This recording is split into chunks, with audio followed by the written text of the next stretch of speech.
So I'll excuse my win and my fail for a personal indulgence here. As you know, my father passed away last week. I wanted to talk a little bit about him and a couple of the takeaways over the past few days.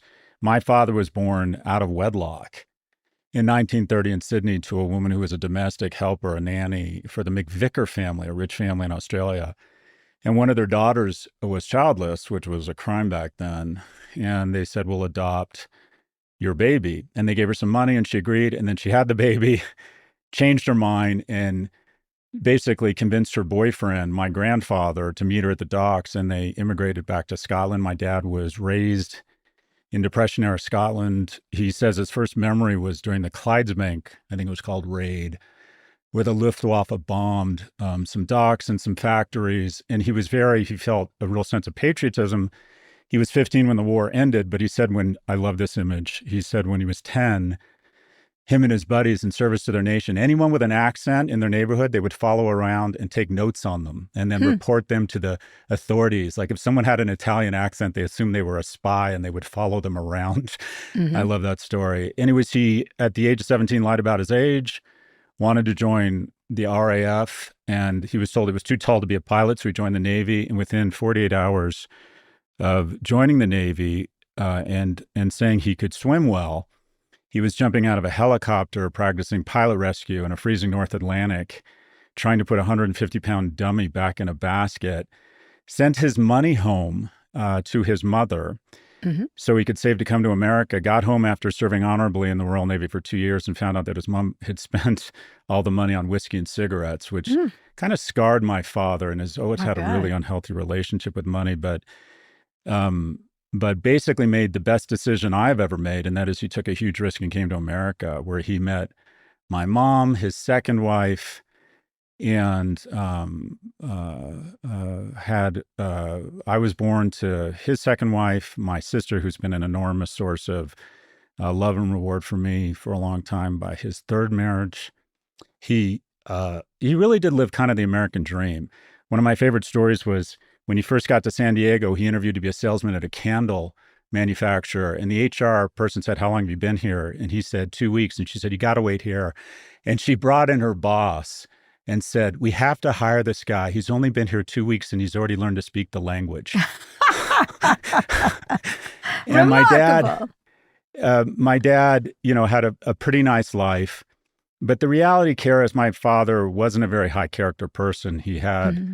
4 marriages, 4 divorces, left his last wife when she had late stage Parkinson's, wasn't as kind as he could have been to me and my mom or to my sister.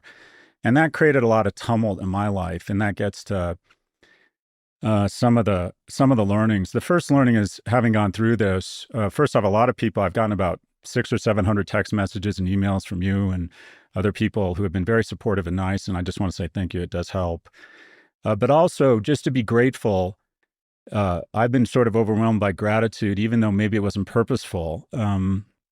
Again, the best thing that happened to me was being born in America. My dad took that risk such that I could be born in America. I have broad shoulders, I'm tall, I have a good voice, and I have made an exceptional living communicating.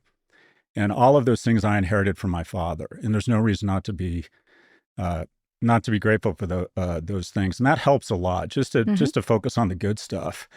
And then about the advice I would have for anybody that I learned with my relationship, which was tumultuous at times with my father, is the following. And that is, about 20 years ago, I decided, look, I used to go back and forth. I had very conflicted relationship with my father because he wasn't very good to me as a kid. And so I would get angry at him as an adult and think, I don't want to be a very good son. And then I recognized, and it's been an enormous unlock in my life, just imagine the son you want to be, or the partner you want to be, the girlfriend you want to be, the employer you want to be, the boss you want to be, and hold yourself to that standard and stop keeping score. And it was such an enormous unlock for me. I've had such a wonderful relationship with him for the last 20 years, just trying to be a generous and loving son and not think about whether or not I was in the debit or the surplus category. And I've approached, that's just been such an enormous unlock for me in the rest of my life, thinking about what kind of partner do I want to be? What kind of friend do I want to be? And living to that standard, not keeping score. And that started with my decision to try and be a loving, generous son, regardless of what had happened in our relationship previously. Anyways, I'm writing this book on masculinity, and I digress to these three pillars of masculinity, of being a protector, a provider, and a procreator. You know, my dad did protect his country. He took huge sacrifices and put himself in personal risk to try and do the right thing and served his country. He did provide for two families, and obviously was a procreator, had two kids and four grandkids. But it's also a cautionary tale. He never was really able to think about others in a very generous way.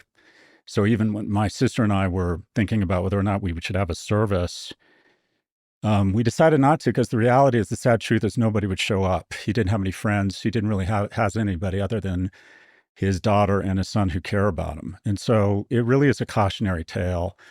But my dad did serve his country. He did his best. He checked the primary box, I think, around being a father, and that is, he was much better to me and his daughter than his father was to him.